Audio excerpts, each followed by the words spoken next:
Today's topic is called the Conspirators of the Crafty Council. Continue.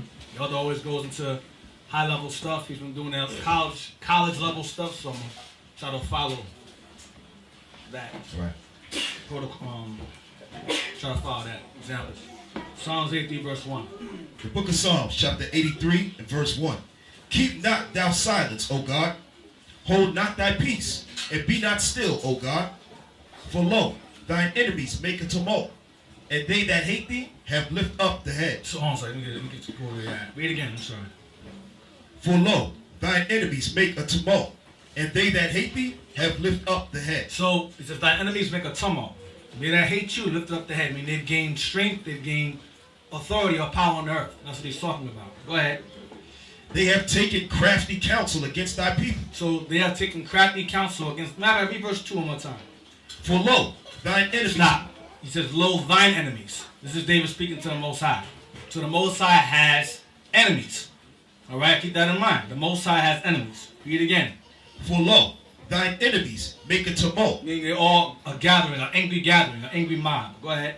And they that hate thee have lift up the head. They that hate you, your enemies, have lifted up their head. They've gained pride, they've gained authority. Go ahead. They have taken crafty counsel against thy people. Your enemies have taken crafty counsel against your people, so David's saying. That's why he's saying in verse 1, be not silent, be not still. Because your enemies are doing these things. Go ahead. And consulted against thy hidden ones. And they consulted against your hidden ones. Who are the hidden ones? We are. Because our nationality is going to be hidden from us. So we're called the hidden ones. All right? Go to Deuteronomy 32, verse 26. Deuteronomy 32 and 26. They have taken crafty counsel against thy people and consulted against thy hidden ones. The book of Deuteronomy, chapter 32, verse 26. I said, I would scatter them into corners. I would make the remembrance of them to cease from among men. So that's what he did. He used up the enemies to do that. Read again. I said, I would scatter them into corners. I said I would scatter them into corners, meaning into captivity. Go ahead. I would make the remembrance of them to cease from among men. And I will cause the remembrance of them of who they are today to cease from among men. Because you ask who the Jews are, they're going to point to the white folks over there. Or the white folks over there in Brooklyn. All right? So our remembrance is cease from among men, including us. The men of our own people. It's ceased. It's ended. Go back to Psalms 83 again. Read verse 4 once again. The book of Psalms, chapter 83 and verse 4. Because we oftentimes read Psalms 83. We don't really go deep into Psalms 83. 4 about them cutting us off. It was a lot deeper than you think it is as far as not just nationality. They cut off everything you can think of. Anything that ties us to this Bible, they cut off. Any facts leading to our God, being a real God, they've cut that off also. They kept it hidden. Go ahead. They have said, come, and let us cut them off from being a nation, that the name of Israel may be no more in remembrance. In our remembrance. So they scattered us into corners and cut off our remembrance from among our minds. All right? Read verse 5. For they have consulted together with one consent. All these nations who are against us and against our God have consulted together. Go ahead. They are confederate against thee. They are confederate against you, the Most High, our God, the God of Israel. Go ahead. The tabernacles of Edom. So, the ringleader, of course, okay, is Edom. Okay, for those of you who are new, is a so-called white man according to the Bible, the red nation. They're not white, they are pale, different shades of red. Pink to dark red. All right, Edom. Go ahead. And the Ishmaelites. Israelites are the Arabs today. Okay, those Arabians, whatever. Afghanistan, that's Ishmael. Go ahead. Of Moab. Moab is the so-called Chinese today. Go ahead. And the Hagarenes. Hagarenes is Egypt. All right, go ahead. Gebal. Hold on a second. Go ahead. Gebal is Africans. And Ammon. Japanese. And Amalek. That's the so-called today, so-called Jews today. The Philistines. Right. Philistines are more Africans. With the inhabitants of Tyre. More Africans again. Asher also is joined with them. Asher is Assyria. Is joined with them. The Assyrians. We're going to deal with that first. That's Kurdistanians today. The Kurds today. Kurds. That's what Saddam Hussein was killing over there. He was killing Kurd or Kurdistanians. We're going to deal with that soon. Go ahead. They have helped the children of Lot. So they're all together. They've helped the children of Lot. All right? Now, we read the United Nations right here. But we don't really go into detail. So I'm going to show them to you, and I'm going to show you all of the members in Psalms 83 are the United Nations. Every single one of them. It said Edom first. Go down. So, as you know, what Esau has done was, over time, the nations, what they did was they began to divide amongst themselves based on their cultures or whatever nonsense. But they're all one and the same. There's 18 nations on the earth. So this is all semantics here. These nations are all one and the same, depending on who I'm pointing to. Go back there again. There's 18 nations in total. Not 50, 100, 25. That's confusion. 197? Yeah, but nonsense. Okay, member state. You have Afghanistan. That's Ishmael there. You have Albania. That's Edom there. Algeria is Africans there. Now, I'm not going to go through all. I'm just going to go to the key ones. Go up again. Afghanistan is the A section. Go down. Now, if you notice, you see our people too. You see Antigua. You see Argentina. I'm going to deal with that also. Argentina. All right. Go down. You have Bahamas. Now, you have Belize. That's all our people there. You have Afghanistan's Ishmael. You have Albania's Edom. Go down. Bosnia's Edom again. I'm going to get into the points. Go down. Cambodia. Bulgaria's Edom also. Go down. Central Africa, that's the Hamites right there. All right. Chad. Go down. China right there is Moab right there. Moab, I mentioned them also. Go down. You have Zek, Edom again. Go down. Croatia. Go down. Cyprus. Yep. Go down. You have, who is it? Republic of Korea. That's Moab also. Don't be fooled. Korea and Moab, China is the same damn people. Korea is Moab also. Congo is Hamites right there. Denmark is Edom. Djibouti is Cush. You have Djibouti. You have Somalia. You have Eritrea. Ethiopia. That's all Cush right there. Hamites. All right. Go down.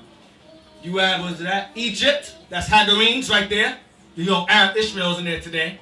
But, well, the Turks over there today, but that's the same thing. Eritrea, that's Cush again. All right. Go down. Fiji, that's Japheth.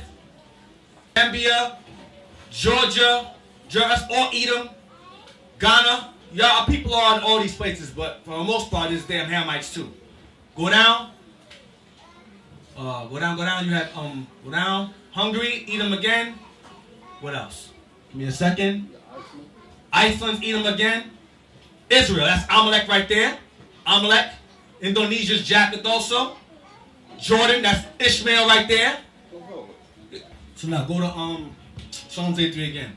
Psalms 83 verse 8. It said Ashur is joined with them. Read it one more time. Oh, matter of fact, go back to that again, the site again. To nations again. You notice they became members in the 1900s. So you see how people in there, they're already destroyed. Their minds already destroyed. 1945 became a member, 1990. So their minds already destroyed, our people. And you find out in the midst of this nonsense. All right? This is in the Bible also. Get Psalms 83 again. The book of Psalms, chapter 83 and verse 8. Asher also is joined with them. They have hope in the children of Lot. This is Moab and Ammon. So we're doing Asher now. Go to Kurdistan. Kurdish people, same thing. Read that, please. Somebody read that. Kurdish people. The Kurdish people, or Kurds, are an ethnic group in Western Asia, mostly inhabiting a region known as Kurdistan, which includes adjacent parts of Iran, Iraq, Syria, and Turkey. That's what that is. So they're in the middle of those four. And all those nations are the United Nations. All of them. Iran, Iraq, Syria, and Turkey. Now go to the old map. Essentially, the old map. They're in between these. They're all subdivisions in those nations. Now see right there, the old ancient map, archaeology, and ancient Assyria. This is an introduction, overview. Ancient Assyria, Assyrian archaeology. Later Assyria kings. That's that right there. See Syria right there? Syria, Babylon, which is Iraq today. Elam, which is Iran today. Media is above. Point to Malachi. Point to it, please. Captain Malachi, point to it. Point to Elam. On your right. Elam is over there by Persia. Yeah. That's Iran today. Go to Babylonia. Babylonia is right. That's Iraq. Go up to Syria. To the left. No, Syria, not Syria. Syria, but Damascus is. That's the same thing today. And then Egypt's on the far left. So now, go to a more modern map. Go to the next one. Now, blow it up. See, it says Turkey, Iran, Syria, and Iraq. The Kurdistanians are still there today. It's called Nineveh Plains, which is the capital of Assyria. So it's the same place, same exact place, same exact people in the same area again. So in the United Nations, the Kurdistanians represent all four of those people.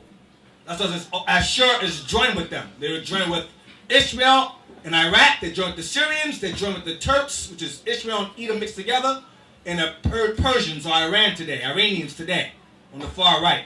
Go to the next one. That's them right there. That's Kurdistan today. See that? Look one more. A little bit more. See Iraq, Turkey, Syria, and Iran? That's all the Kurdistan right there. Kurdish, what is it? Kurdish something. Inhabited area. See, Kurdish inhabited area right there. That's the Assyrians today. They're still there today, and it's 5% in Syria. They call them they call them Syrians, something like that. I forgot what they call them. But they're in Iraq, they're in Iran, they're in Syria, and they're in Turkey. All those nations are part of the United Nations. They're involved in it. Matt, go back to the United Nations again. Keep in mind, Turkey, Syria, Iraq, and Iran. Keep those in mind. Genesis chapter 10, verse 10 to 11.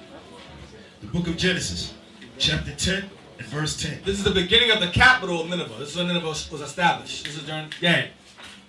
At the beginning of his kingdom. I'm sorry, start from verse 8.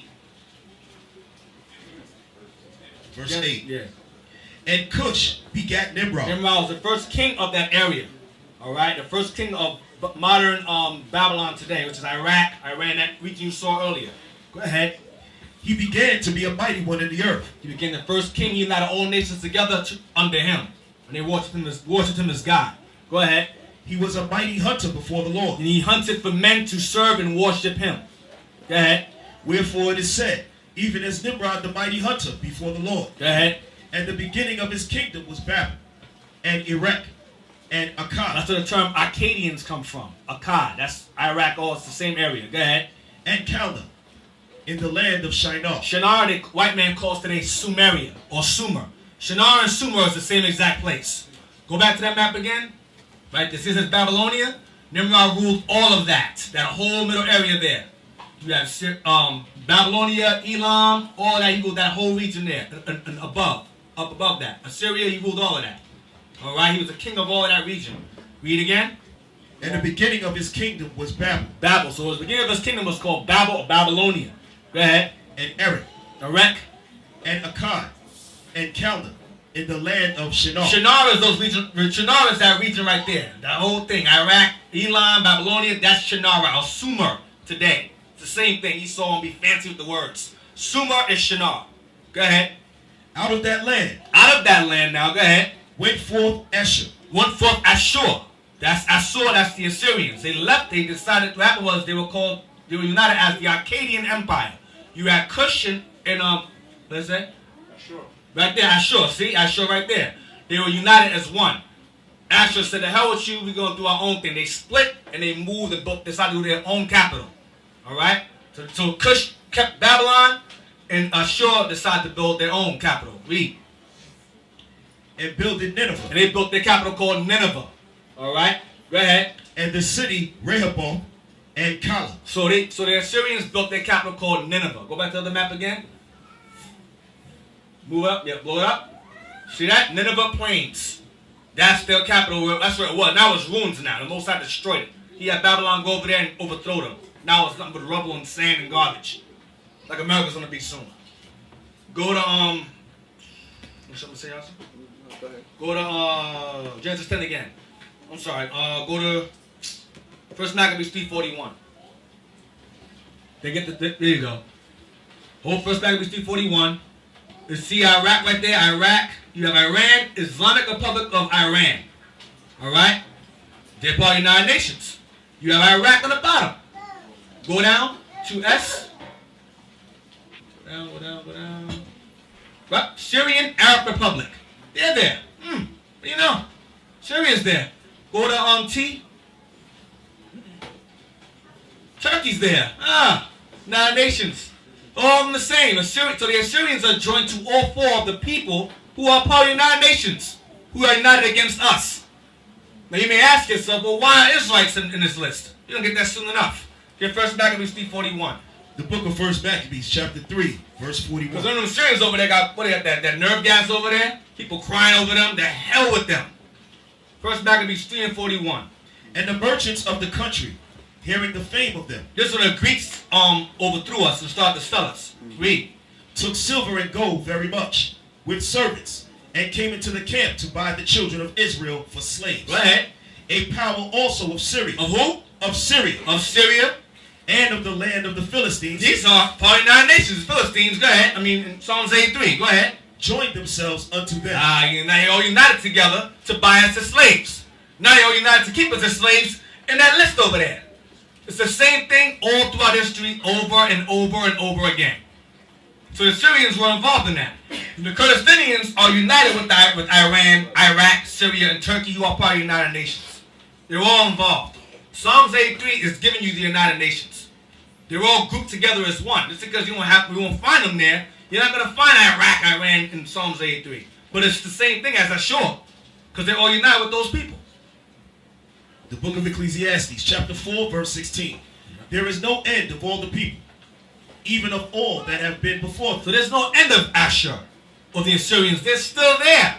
They're just called Kurdistanians, blended in amongst the Iranians, amongst the Iraqis, amongst the Turkish, amongst the Syrians. They're all there. They're still alive, blended in. Go ahead. They also that come after shall not rejoice in him. Surely this also is vanity and vexation of Read the spirit. top again. There is no end of all the people, Meaning all the nations. Go ahead. even of all that have been before them. That meaning that they're children. There's no end of them. There's no end of them at all. They're still around. Even the ones that are around today, they were around back then. Is what he's saying. Get Isaiah 28 now. So why are Israelites part of the United Nations? You notice all of them became members in the 1900s, 1940s, because their minds are destroyed. And they simple as hell. And a lot of them know better. But that greed. Isaiah 28 and 14. The book of Isaiah, chapter 28, verse 14. Wherefore hear the word of the Lord, ye scornful men, that rule this people which is in Jerusalem. Yeah. Because ye have said, we have made a covenant with death, That's captivity. That's slavery. Our oppressors. Go ahead. and with hell are we at agreement. But they're still kept. Give me Isaiah 5, 13. People think, oh, he made a covenant with the devil. Well, not us speaking yet, because the so-called white man's the devil. Because I'm talking about that spiritual entity, Satan, you're going to make a covenant with him. No. It's talking about our oppressor. The book of Isaiah, chapter 5, verse 13. Yeah. Therefore my people are gone into captivity, because they have no knowledge, and their honorable men are famished, and their multitude dried up with thirst. Therefore hell hath enlarged herself, and opened her mouth without measure. No, matter of fact, read verse 14 from the top. Therefore hell hath enlarged herself. 13 from the top. 13. Therefore my people are gone into captivity. Stop. 14 from the top. Therefore hell hath enlarged herself. What is hell? Thank you. See how simple that is? Read again. Therefore my people are gone into captivity. Therefore hell hath enlarged herself, and opened her mouth without measure, and their glory, and their multitude, and their pomp, and he that rejoiceth shall descend into it. Descend into what? Read 13 from the top again. Therefore my people are gone into captivity, because they... Yeah. We don't... 13 the whole thing. Yeah. Right. Therefore my people are gone into captivity, because they have no knowledge, Go ahead. and their honorable men are famished. Honorable men is our leaders. They have no understanding, no wisdom at all. So what they do? Make covenants with death and hell. Because they're famished. They're simple. Go ahead. And their multitude dried up with thirst. No understanding. That thirst is the waters of the Most High, the waters of wisdom. They're thirsty. No wisdom. Read on. Therefore hell hath enlarged herself. Therefore, because they're famished, because they have no knowledge, and they're dried up. Read again, 14. Therefore hell hath enlarged herself, and opened her mouth without measure, and their glory, and their multitude, and their pomp, and he that rejoiceth shall descend into it. So when the mouth opens, what's being done to the person? You're being what? You're being swallowed. We're going to deal with that. Go to Wikipedia, United Nations, members. Nope, not that one. United Nations. There we go. Go up. So we can go up. There we go. Member states of the United Nations. Member states of the United Nations. Go down. See, it says there are 193 United Nations, which is nonsense. It's 18, including our people. Simple as hell. There are 193 United Nations member states, and each of them is a member of the United Nations General Assembly. The criteria for admission of the new members are set out in the United Nations Charter, Chapter 2. So they have to follow a charter or a covenant agreement in order to be part of the United Nations. They got to follow the criteria of what each. So you don't know damn well we didn't write the charter. Read read it, please. Number 1. Number 1. Can you hear me? Membership in the United Nations is open to all other peace-loving states which accept the obligations contained in the present charter. Stop. Read it again. Membership in the United Nations is open to all other peace-loving... Peace-loving means loving white people. That's what that means. Loving and agreeing with us. Go ahead. Peace-loving states which accept the obligations... Stop. That's the covenant. That's the agreement of death and hell. That's what we're talking about. Go ahead. Contained in the present charter. In our rules and regulations that we made up. That Esau made up. Go ahead. Because Edom is the ringleader in Psalms 83. He wrote this damn charter. Go ahead. And in the judgment of the organization. See that? Which Edom runs. Go ahead. Are able and willing to carry out these obligations. That's the covenant. You got to follow our criteria. Go ahead. A United Nations Charter. The Charter of the United Nations is the foundation treaty. Stop. That's an agreement. That's a covenant. A treaty. Go ahead. Of the international organization called the United Nations. Go ahead. It was signed at the San Francisco War Memorial and Performing Arts Center in San Francisco, United States, on the 26th of June, 1945. Go down. 1945.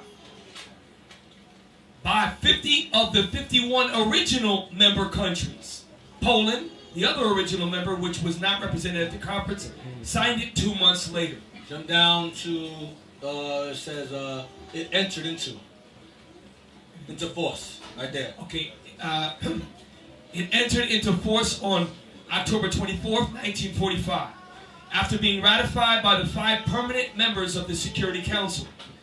The Republic of China, Moab, under Chapter 2 of the United Nations Charter, and currently by the People's Republic of China, Moab, go ahead. France, That's Edom, the Union of Soviet Socialist Republics, USSR. USSR, yes, USSR, Edom again. Go ahead. later replaced by the Russian Federation, the United Kingdom, and the United States. Now jump down as a charter. As a charter, it is a Constituent. treaty, and all members are bound by its article. All members of what? Bound by its article. All made a covenant with Edom. That's all it is. A covenant following Edom's protocol to keep the nations in order. That's all it means. Go to 1 Maccabees 1:11. They all did the same thing over and over again. History repeats itself over and over again. Wow, it's a fairy tale. Officer Isaac is going to take over. Okay. Okay. First Maccabee. 1 verse 11. Which microphone you have? Okay. Go ahead. First Maccabees, chapter 1 and verse 11. In those days went there out of Israel wicked men, who persuaded many, saying, Let us go and make a covenant with the heathen that are round about us. For since we departed from them, we have had much sorrow. Now you understand why you have our people on the list of the United Nations. That's why they're on there. Because their minds are broken and they're simple and destroyed. You have Haiti there, you have Benjamin, Levi there, Benjamin there, Ephraim, all of them on there. Read it again, this is why. In those days went there out of Israel wicked men, who persuaded many, saying, Let us go and make a covenant with the heathen that are round about us. Go to H, please, on that list, on that hill, please. H.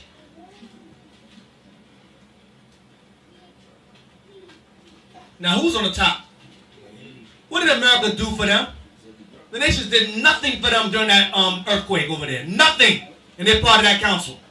Show, what year did they join? 1945, their minds were destroyed. Their minds were destroyed. America went over there and robbed them, if anything. robbed them of all their resources and took their kids and adopted them and stole the kids out of there. They're still in poverty over there. They're still destroyed over there, and they're still part of the United Nations. How many of y'all saw that documentary called Haiti, Where Did the Money Go? Right. They show you, man, that thing is horrendous, man. Y'all see that thing? And America's behind that. America was behind robbing the people, and the United Nations building is in the same place that robbed their people. Read again. Verse 11. In those days went there out of Israel wicked men, who persuaded many, saying, Let us go and make a covenant with the heathen. United Nations. Go ahead. That are round about us. For since we departed from them, we have had much sorrow. Because if we join them, we might get some benefits. And they benefited nothing from joining them at all. Go ahead. So this device pleased them well. And our people are proud. We're on the United Nations list. They're proud and confident. Go ahead. Then certain of the people were so forward herein, that they went to the king, who gave them license to do after the ordinances of the heathen. That's the treaty. Go ahead. Whereupon they built a place of exercise at Jerusalem, according to the customs of the You heathen. start following the protocols of the heathen, the criteria or the charters of the Greeks. Go ahead. And made themselves uncircumcised, and forsook the holy covenant, Made themselves heathens. We're part of the United Nations. We're heathens too. Go ahead. and joined themselves to the heathen, and were sold to do mischief. Sold to do mischief. Go to 41 to 43. Verse 41. Moreover, King Antiochus wrote to his whole kingdom, that all should be one people. That's the United Nations again. That's democracy, which the building is founded in the country of. Go ahead. And everyone should leave his laws. So all the heathen agreed according to the commandment of the king. All the who agreed? All the heathen agreed according to the commandment of the king. That's what they were called League of Nations before. They were all in league with Edom. League of Nations prior to being called United Nations. The league don't sound right. League sound like a damn villainy, like a super villain council. So they go United Nations instead, not league. That don't sound good. That's that Psalms 83. They're all confederate against it. There you go. That's that league against God. That's what it's going into. Go to 41 and 42. First Maccabees 1 verse 41. Fine, fine. Let me know. I'll be up. Moreover, King Antiochus wrote to his whole kingdom, that all should be one people, and everyone should leave his laws. So all the heathen agreed according to the commandment of the king. They all followed in league with the Edom. All of them. Go ahead.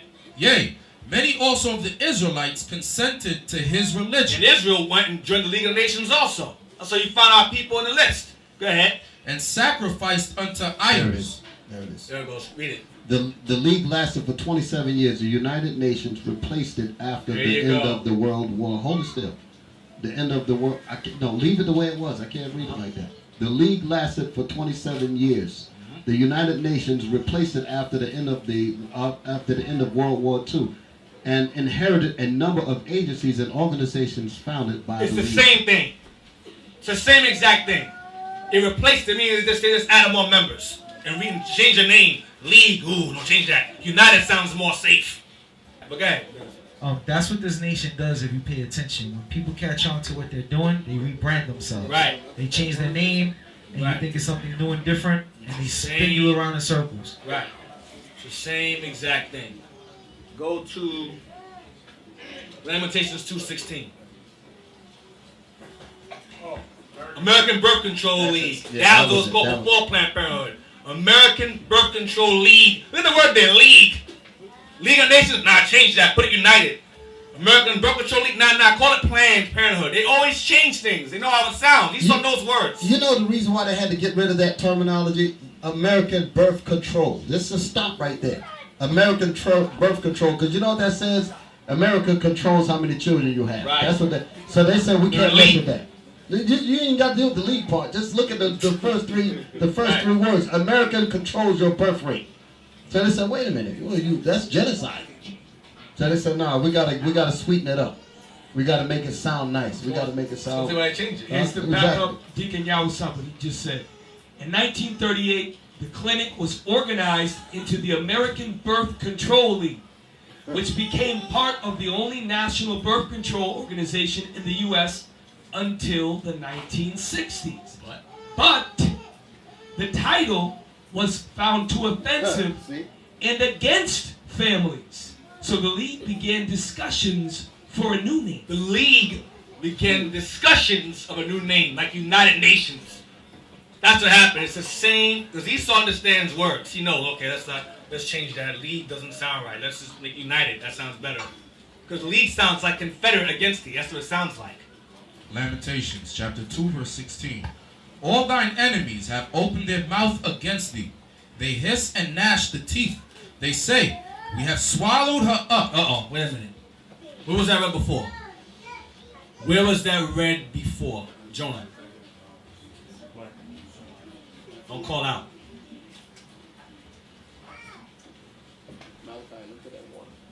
Isaiah 5:14. Isaiah 5:14. It said the mouth opened without measure. It swallowed us up.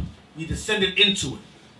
Because all the nation went into it. That's why it says the mouth opened wide and wide. Because first, Ephraim went into captivity.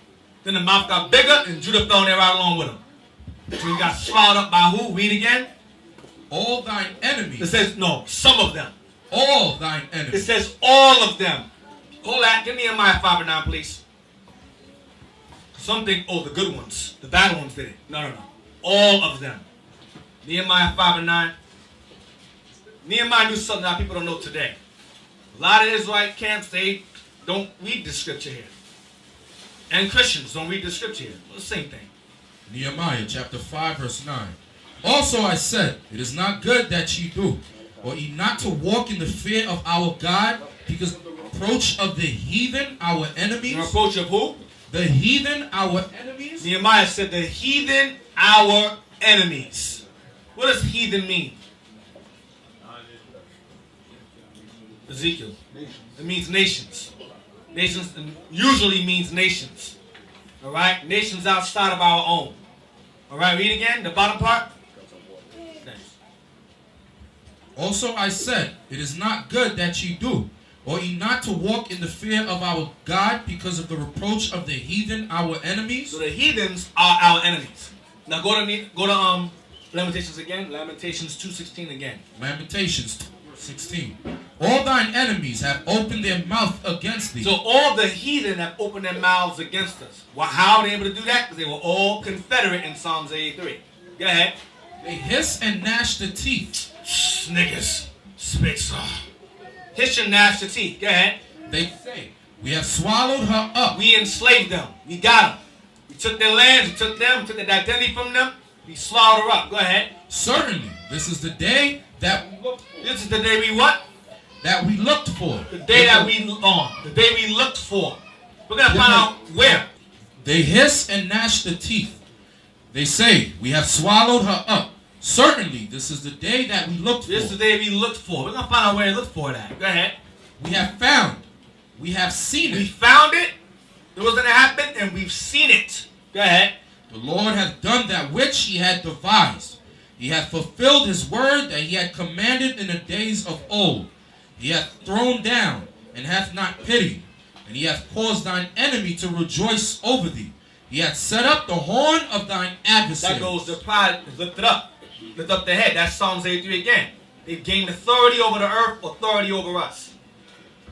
Get Babylon Timbuktu. I don't gotta read it for me. You guys need to read it for me? I want you to read page 47, the highlighted part.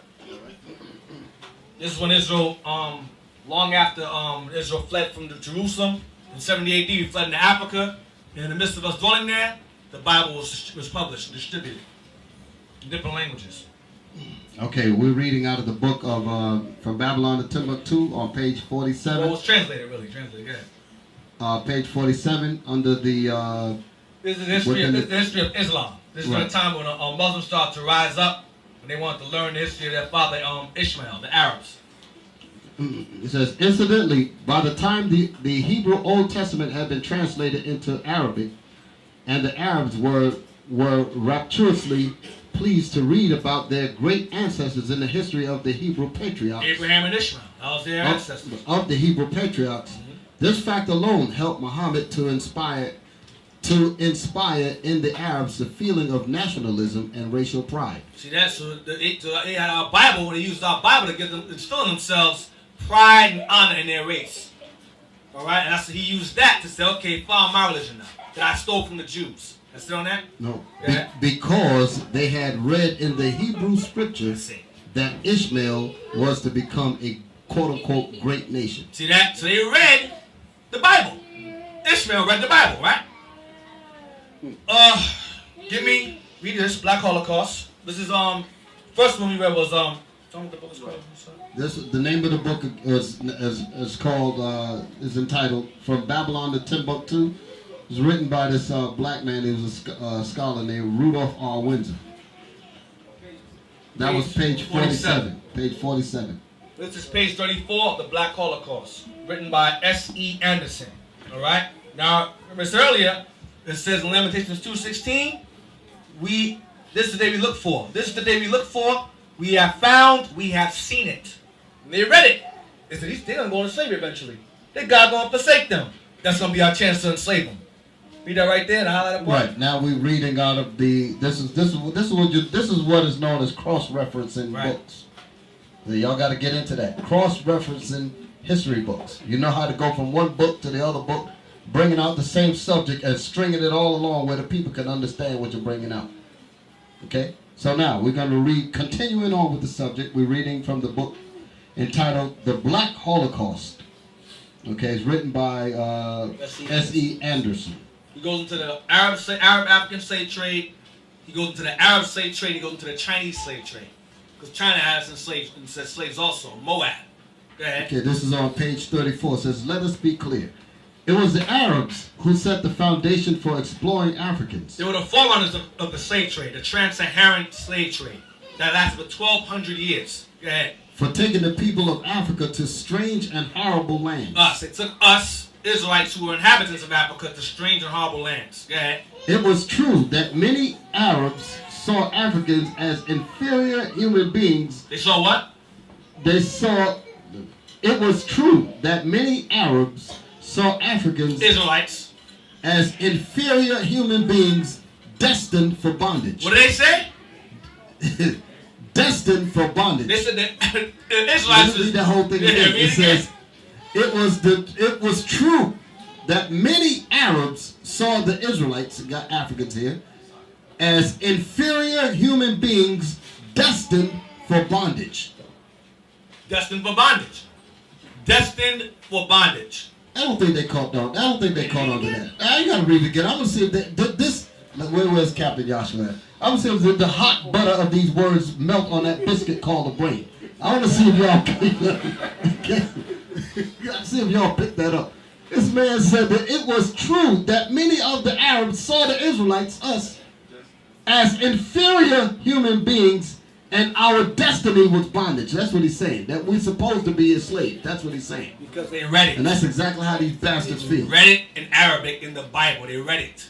They said they're gonna go to slavery soon. When they come running over here, they God forsook them. Their land is destroyed by the Romans. It's our chance. We have found it. We have seen it. Let's unite and keep them stupid. That's what happened. So what is that telling you that the Arabs know? If they read that we were supposed to go into bondage, what do they know who they put in captivity? They know it was the Israelites. That's what they know, that we fled down in 70 AD. We fled down into the interiors of Africa, and the Arabs and the Africans, the real Africans, rounded us up and put us on the cargo slave ships and brought us to America to make us slaves. Page 44. Page 44. Thousands of West Central Africans were captured during wars between rival African kingdoms and traded with the European slavers for trinkets, beads, cloth, liquor, guns, foodstuff. See that? So they sold us. The Hamites saw it, because a lot of the Hamites converted to Islam also. And they joined with the Arabs and they enslaved us together.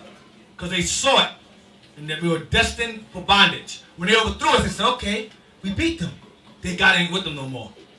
Get You need Joel now. Yeah, get Joel 3. You gotta have Joel now. Because Joel a lot 3. Of people get mixed up on that thing. Yeah. Joel 3. Joel 3 and 3. Are y'all alright? Yes, sir. Because Africans, when it said African, said thousands of West and Central Africans were captured were captured. Who are the people that was on the west coast of Africa? There's another book that I wish there was a book a long time ago, many years ago. It was put out by Time Life Books. Tropical Africa, that's the name of the book. And they go into detail on how these people that was on the west coast of Africa were the most civilized people on the whole damn continent. That's in here. That's in there too? Yeah, it's in here. But it's in that other book, Tropical Africa. They tell you about the greatness that these people were. So they were not these so-called Oonga Boonga African people that they talk about. Not at all.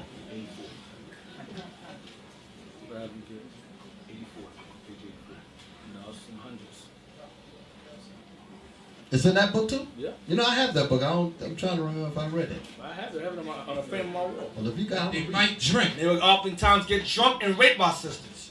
Sometimes rape them to insanity. They run chains them all night long and break their spirit. That's in this book also, Black Holocaust. It'll piss you off reading this. Read on.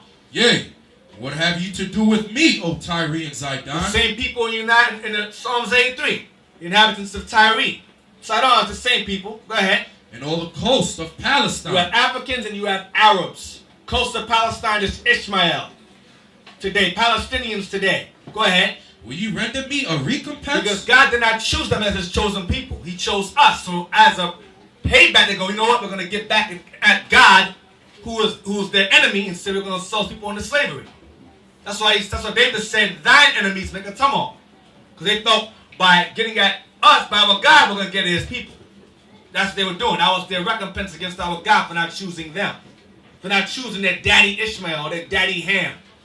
So as anger, vengeance, let's destroy his people. Go ahead. And if ye recompense me, swiftly and speedily will I return your recompense upon your own You've head. done to my people, I'm going to have my people do to you. Go ahead. Because ye have taken my silver and my gold, and I carried into your temples my goodly pleasant You things. carried into your temples my things. They robbed our temples, stole our menorahs, stole our records. All that stuff is hidden and taken in Vatican, under Smithsonian. They have all of our records hidden amongst themselves. All of our wealth is stolen. Our land is stolen. Our identity is stolen. They stole everything you could think of concerning our people. Even the historical references tying us to the Bible.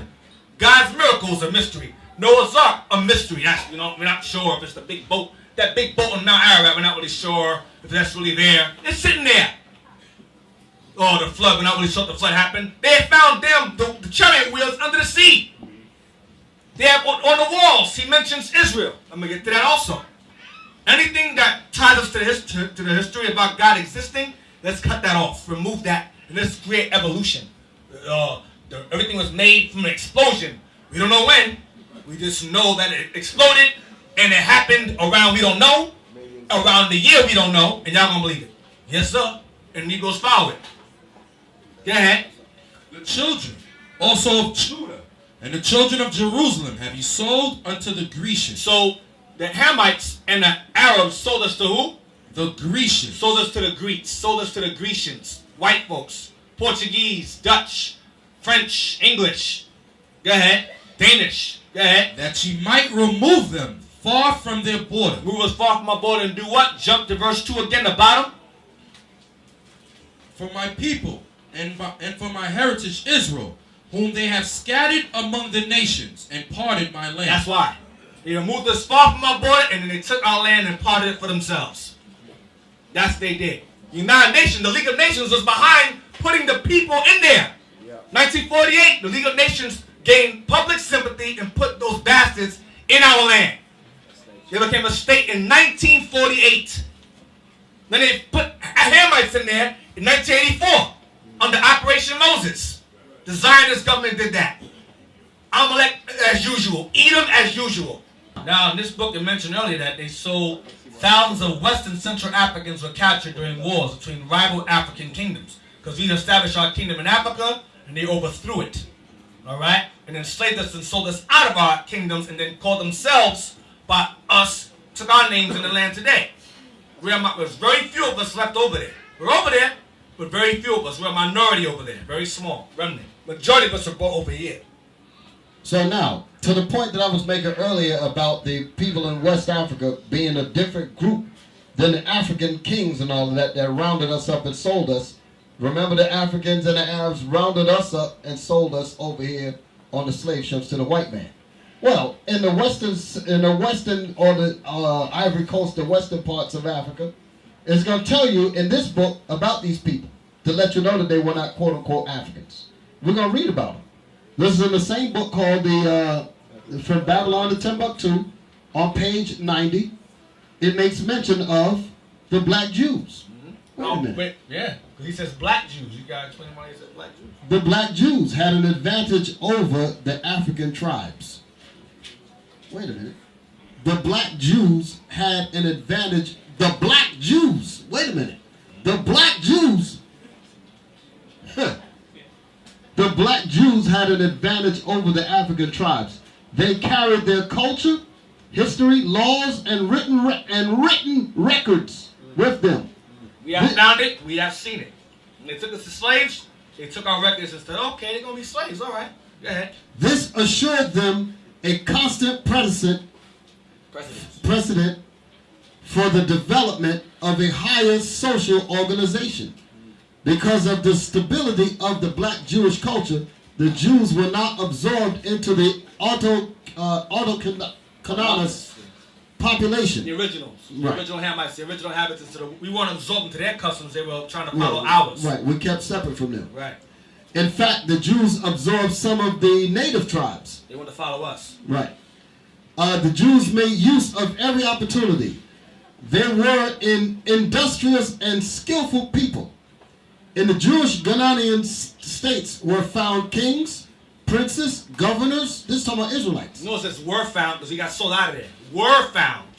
Were found kings, princes, governors, generals, secretaries, treasurers, revenue agents, judges, architects, engineers, doctors, historians, language interpreters, mathematicians, Solomon, mathematicians, jewelers, sculptors, masons, carpenters, painters of art, goldsmiths, leather workers, potters, armorers, soldierers, blacksmiths, agriculturists, etc., etc., meaning the list goes on and on.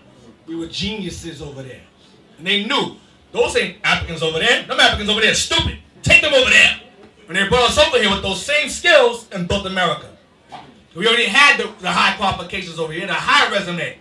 Use that nigga over there and make him build that over there. Use him, make him teach us how to build that over there. We weren't no dumb niggas over here. We were smarter than the white folks over here. And a lot of them, they separate the smart ones from the dumb ones. And use the smart ones to breed with the other smart ones. And kill the dumb ones. There were wars. Oh, yeah. Wait. Let me finish this piece. It says, as historical evidence indicates. As historical evidence indicates, go ahead. The black Hebrews were snatched from the west coast of Africa and sold into captivity. There you go. They weren't selling Africans. They were selling Jews. Black Hebrews. And why do you keep saying black? Because the Negro will go, oh, they were selling white people. Right. So you got to put redundance there. Black Jews, black Hebrews there. Because y'all don't know any better. Because the members has been cut off. That's a little. Yo, what's up? Yo, what's up? There was a video that came out of the old school where they gave a class in the college, and in the signs they had a picture of a map that they got from a book, and in the map, the western part of Africa was called Fort Judah. Yeah, Fort You Judah. know Where about did that Judah? is? That was in the I book. never found the book, but I saw the map. Trade. It was referred to as Fort Judah on the west The coast of name, Africa. the name of the book Have y'all is had I'm gonna give you the name of the book. The pictorial history of the slave trade, I think it is, something like that. But after the Hamites conquered out of Africa, the French came and conquered them and built the fort. That's it there. They should show it. They should have a picture of it somewhere. This is where they're Judah in French. Well, that's the book. That's the book right there. Now let's go to shall I read that, please? Okay. I want you to read according to John K. and stop at selling them. No, stop at just keep going. I just want to stop. Alcohol. Stop at alcohol. According to John K. Thornton, Europeans usually bought enslaved people who were captured in endemic warfare between African states. We read that in this book right here. Cross-referencing. Go ahead. There were also Africans who had made a business out of capturing Africans from neighboring ethnic groups or war captives and selling them. Wait a minute. Read it again. There were also Africans There were him. This is Tyree Zidon. Go ahead. who made a business out of capturing Africans Israelites. from neighboring ethnic groups Neighboring races. Race groups. Go ahead. or war captives and selling them. Go ahead. People living around the Niger River West Africa. were transported from these markets to the coast and sold at European trading posts Greeks. in exchange for muskets, matchlock between 1540 and 1606, but flint guard from there, Keep going. and manufactured goods such as cloth or alcohol. Sold for wine. But that in Joel 3, it's the exact same thing. Don't go down. African participation in the slave trade. Yep. Africans themselves played a role in the slave trade by selling their captive or prisoners of war to European buyers. Greeks. The prisoners and captives who were sold were usually from neighboring or enemy ethnic groups. Enemy what? Ethnic groups. Enemy race groups. Not the same people. Enemy ethnic groups. Go ahead. These captive slaves were not considered part of the ethnic group or tribe. They were not what? These captive slaves were not considered part of the ethnic group or tribe. What does that mean? What does that mean? What are they saying? They were not the same people. Africans themselves played a role in the slave trade by selling their captive or prisoners of war to European buyers. The prisoners and captives who were sold were usually from neighboring or enemy ethnic groups. These captive slaves were not considered part of the ethnic group or tribe. African kings held no particular loyalty to them. Why? Because they were not the same. There was no loyalty. They were a different group altogether, different race. They got to be slick. The kings of Dahomey sold their war captives into transatlantic slavery. Those are the Hamites that lived in the western region, and they conquered us and sold us out of that region. Those regions. Go ahead. Right, the homie were the Africans and the war captives was us. Right. I understand. Right. Go ahead. Who otherwise would have been killed in a ceremony known as the annual customs. Where they ate us. They would eat us. That's what they're talking about, annual customs. If you didn't eat us, they sold us in slavery. That was your choice. Right. I eat you or I sell you. Right. They were cutting us up to their idol gods and all that. That's Right. what they were doing, all that stuff to us. All them Afrocentric brothers out there. Go ahead. As one of the West Africa's principal slave states, Dahomey became extremely unpopular with neighboring people. Us. With us. Go ahead. Like the Bambara Empire to the east, the Kaso kingdoms depended heavily on the slave trade for their economy. A family status was indicated by the number of slaves it owned. Like the white people. So the same thing that happened over here in America, Africans had it over there. You were high class based on these slaves you owned. Go ahead. A family status was indicated by the number of slaves it owned, leading to wars for the sole purpose of taking more captives. Go ahead. This trade led to the Kaso into increasing contact with the European settlements of Africa's west coast, particularly the French. The French, that's why you had that place called Roi de Judah, Fort of Judah. So they built a slave fort there, and they were selling Judah out of there, Southern Kingdom out of there. Go ahead, remnants of Ephraim. Go ahead. Benin grew increasingly rich during the 16th and 17th Because centuries. Benin is known as the Fort of Judah. That's where it was located. Read that. I read here. King Gizo. Go down. King Gizo of Dahomey says this. Watch what he says. King Gizo of Dahomey said in the 1840s, "The slave trade is the ruling principle of my people. It is the source and the glory of their wealth. The mother lulls the child to sleep with notes of triumph over an enemy reduced to slavery." They would lullaby their children to sleep about selling us as slaves. This is your Africans. Jump down to 1807. Don't be surprised, white folks do that too. Yeah. Right now. Exploiting the hell out of us. Yep. 1807, go ahead, read that. In 1807, the United Kingdom Parliament passed a bill that abolished the trading of slaves. The king of Bani, now in Nigeria, was horrified at the conclusion of the practice. Go ahead, let's see what he says. "We think this trade must go on. This is the verdict of our oracle and the priest. This is a verdict of our oracle and our priests. Watch. They say that your country, however great, can never stop a trade ordained by God himself." What did they say? They said that your country, however great, can never stop a trade ordained by God himself. That's what the Arabs said. Destined for bondage. They said the same damn thing. Because they read it. Because they read it. Go to 1 Maccabees 2 and 47. 1 Maccabees chapter 2 and verse 47. They pursued also after the proud men. The work prospered in their hand. So they recovered the Lord out of the hand of the Gentiles and out of the hand of kings. Neither suffered they the sinner to triumph. See that? So the heathen had a habit oftentimes of taking our Bibles from us. Either destroying them or keeping them for themselves to study us, to learn their enemy. That the Africans did, that the Arabs did, the white man did. The Greeks did the same thing. Read again. 1 Maccabees chapter 2 verse 48. So they recovered the law out of the hand of the Gentiles and out of the hand of kings. Neither suffered they the sinner to triumph. So our forefathers recovered the law, the Bible out of the hand of these heathens. Get Acts 26 verse 2. So these heathens always had access to our records of some kind of way or another. Either when they were against us, fighting us, or when they were ruling over us. Read on, read 21 again. Verse 21. Then let them which are in Judea flee to the mountains, and let them which are in the midst of it depart out, and let not them that are in the countries enter therein. And those of you who live outside of Jerusalem in the other lands, don't go back in there to worship. Go ahead, it's a bad time. Go ahead. For these be the days of vengeance, that all things which are written may be fulfilled. Our enslavement that the nation saw in Lamentations 2:16. Go ahead. But woe unto them that are with child, and to them that give suck. Because they surrounded us for years and starved us out, and we began to eat our children. Go ahead, out of starvation. Go ahead. In those days, for there shall be great distress in the land, and wrath upon this people. God's destruction upon his people. Go ahead. Sharon, read that, please. The Josephus part claims, and the bow way to the bottom. Josephus claims that 1,100,000 people were killed during the siege, of which a majority were Jewish, and that 97,000 were captured and enslaved, including Simon Bar Giora and John of Giscala. Go ahead. The slaughter, these are the quotes here. The slaughter within was even more dreadful than the spectacle from without.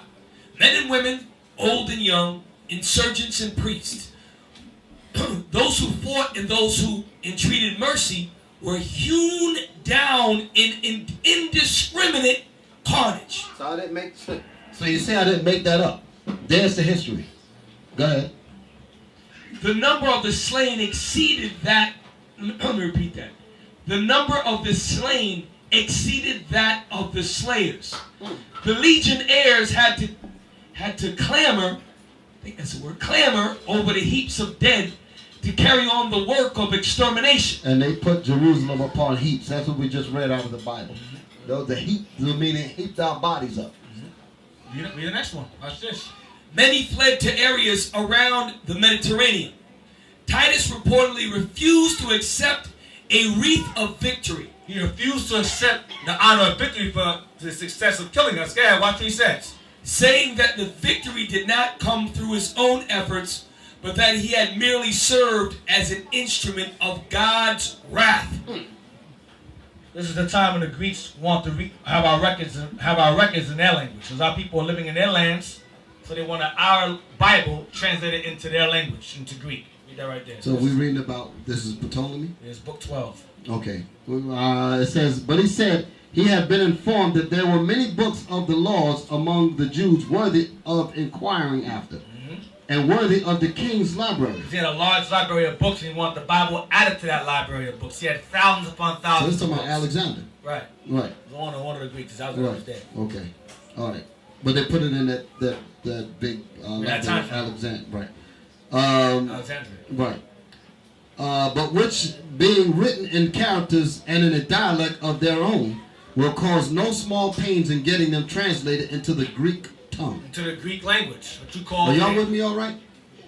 Okay. It's called the Septuagint. That's what it's called. That's it? Right. Yeah. Yeah.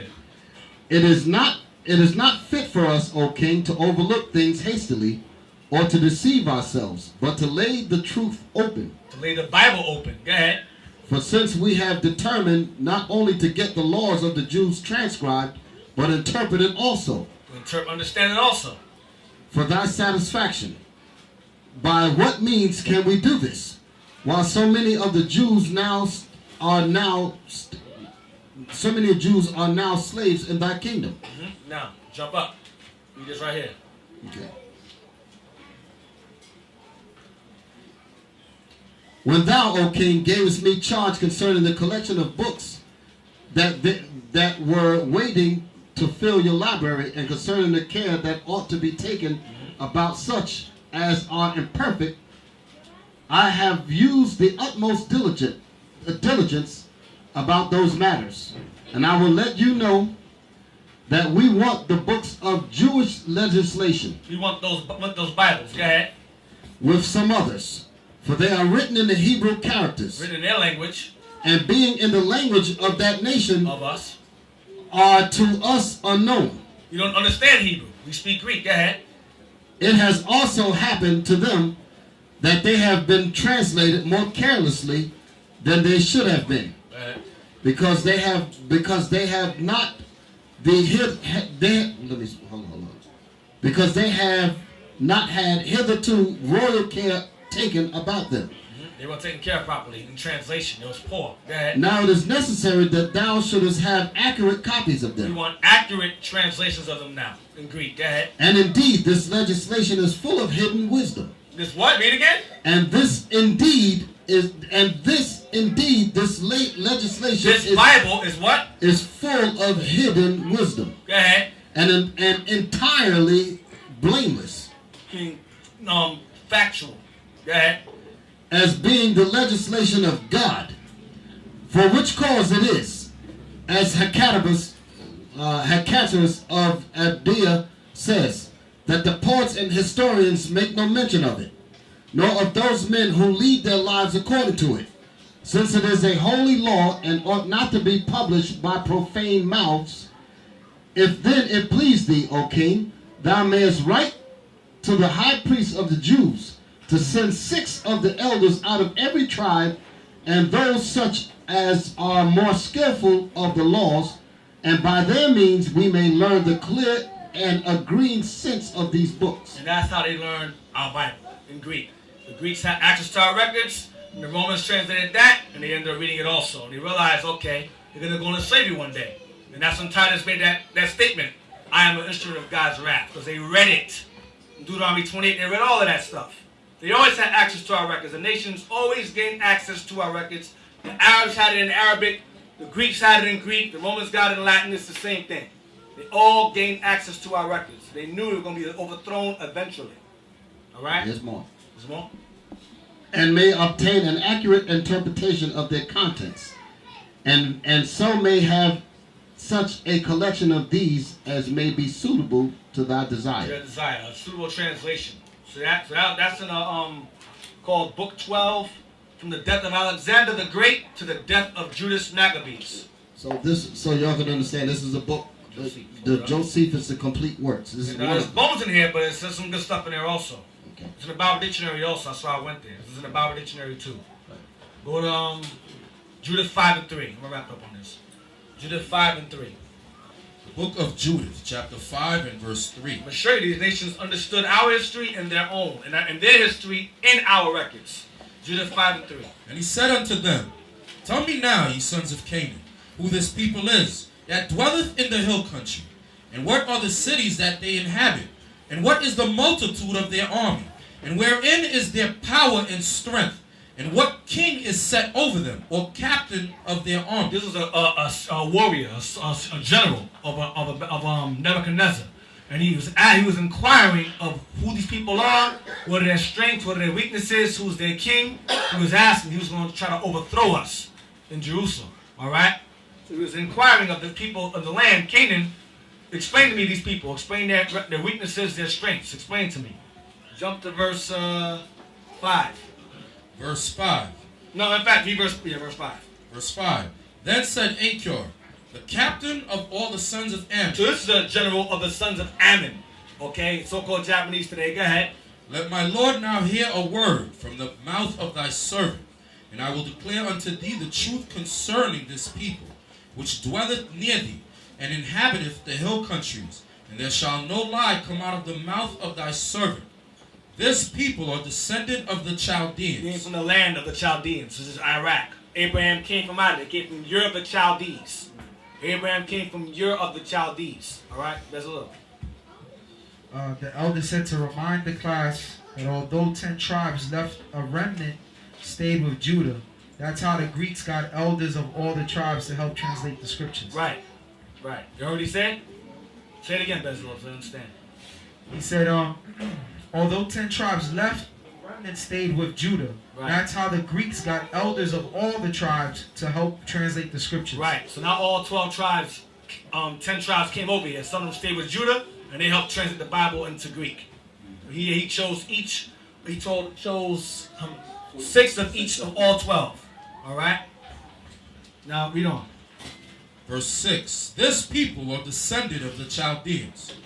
And they sojourned. I'm sorry, I've given you 72. So they call it the 70, which is Septuagint in Greek. All right. Go ahead. And they sojourned heretofore in Mesopotamia. And so he's speaking about Abraham. He's giving them a record of their forefather Abraham. He said they, meaning he, Abraham, sojourned in Mesopotamia. Go ahead. Because they would not follow the gods of their fathers, Because Abraham's family was pagans. Go ahead. which were in the land of Chaldea. Go ahead. For they left the way of their ancestors, He left the way of his family. Go ahead. and worshipped the God of heaven, the God whom they knew. So they cast them out from the face of their gods. And they fled into Mesopotamia and sojourned there many days. Go ahead. Then their God commanded them to depart from the place where they sojourned, and to go into the land of Canaan, where they dwelt, and were increased with gold and silver, and with very much cattle. Still doing with Abraham. And as time goes on, it gives you the history of how Abraham and then eventually jumps into Israel. Now jump down to verse 17. Verse 17. Now, matter of fact, go to that picture again, Abiel, real quick before I forget it. The picture you have of Judah. See that right there? Where's it at? See the fort? Blow it up. The top. That's the fort in West Africa. Bouet means Fort of Judah. That's French. The French took over. When the Africans had the slaves, the French came over, conquered them, and built Fort of Judah. Fort of Judah. See? 1726 by the army of King Dahomey. The French came and overthrew them and built and called it Fort of Judah. He renamed it. All right? Put it back on the words that Yeah, go back. they were speaking of.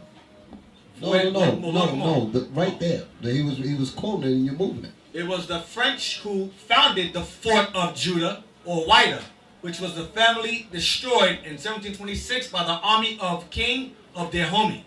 See that? They destroyed us. And they built a slave fort there where we were dwelling at called Fort of Judah. And there were other forts there. Benjamin, Fort of Ephraim, it was all over the place. But that's the most popular one. They're not going to mention other ones. That's too much facts. Not going to mention Ephraim, all that. It's too much. It's just Fort of Judah's fine. Leave it at that. Fort of Judah. Go back to the sign again. Go back to the thing. You can see it. Load up more if you can. Bring it down. See that? Where? They're Judah. Fort of Judah. All right? That's in that book called The Pictorial History of the Slave Trade. That's where that picture comes from. Go verse 17. Verse 17. And whilst they sin not before whilst they sin not before their God, they prosper. So this Ammonite is telling the heathen king, general, while they sin not against their God. Go ahead. Because the God that hateth iniquity was with them. Go ahead. But when they departed from the way which he appointed them, they were destroyed in many battles very sore, and were led captives into a land that was not theirs. And the temple of their God was cast to the ground, and their cities were taken by the enemy. So these heathen understood whenever Israel lost a battle, they knew that our God was not with us. They knew it. That's why I said this is the time we have seen it. In Lamentations 2:16, and all of them knew this. Jump down to verse 20. But what this is showing you is that the nations know our history, because in this chapter, this guy goes through the whole history of Israel. He goes through the whole history and telling this king about the Israelites. So that's letting you know that your enemies, that's why they know who we are. We're reading about how we got brought over here on the slave ships and all. They all know your history except you. They all know our history except us. That's what we're reading here. That's what this is going. These are heathens talking about Israel. Right. Get on 20, verse 20. Verse 20. Now therefore, my Lord and Governor, If there be any error in this people, and they sin against their God, let us consider that this shall be their ruin. And let us go up, and we shall overcome them. So he's telling them how you can beat them. They got to be sin amongst them first, in order for us to overthrow them. Otherwise, we cannot win. Go ahead. But if there be no iniquity in their nation, let my Lord now pass by, lest their Lord defend them, and their God be for them, and we become a reproach before all the world. So now, if we go against them while they're serving their God, we'll be destroyed. We'll be a shame to all the world. Don't mess with them when they're serving their God. Maccabees chapter 8, verse 36. Thus he that took upon him to make good to the Romans their tribute by means of the captives in Jerusalem told abroad that the Jews had God to fight for them. This is a Greek. It says the Jews had God to fight for them. Go ahead. And therefore they could not be hurt, because they followed the laws that he gave them. That's what the Greeks want our records. They said their God exists. Let's study them more. Let's just get their records and translate so we can understand it more. It says it's full of hidden wisdom, it says. Their Bible. That's the setting of Josephus. It's full of hidden wisdom. Things that we shouldn't know, we need to know about these people. Book of Psalms, chapter 83 and verse 2. For lo, thine enemies make a tumult, and they that hate thee have lifted up their head. They that hate thee have lifted up their head. Thine enemies. Get Deuteronomy 32 and 26. Because when Israel kept sinning against the Most High, Moses was trying to avoid this taking place, and it happened anyway. Deuteronomy 32 and 26. And 27.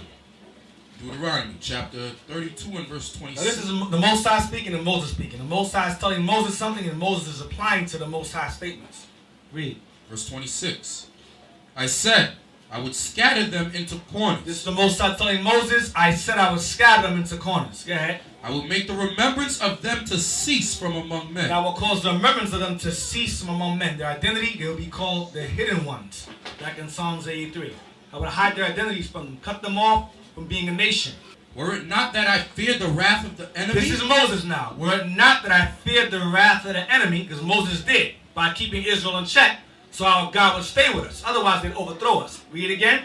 Were it not that I feared the wrath of the enemy, lest their adversaries should behave themselves strangely? Lest the adversaries, the heathens, would behave themselves strangely by saying what?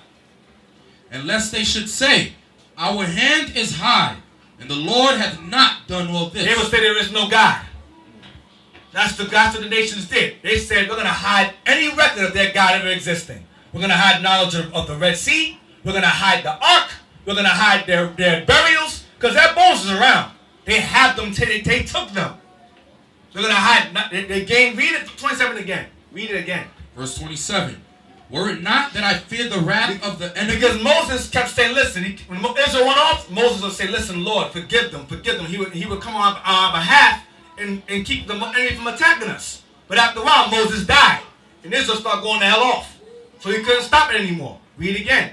Were it not that I feared the wrath of the enemy, lest their adversaries should behave themselves strangely? Because the enemy spared our God. They were afraid of us. But Israel went off and said, okay, their God ain't all that. Because those guys over there conquered them. We can do the same thing. They behaved themselves strangely when they saw us being defeated over and over again. Go ahead. And lest they should say, our hand is high. They lift up their head. Our hand is high. We can beat them. Their God don't exist. Go ahead. And the Lord hath not done all this. He didn't cause the Red Sea to part. He didn't cause no boat to float in water and over the earth. He didn't flood no earth.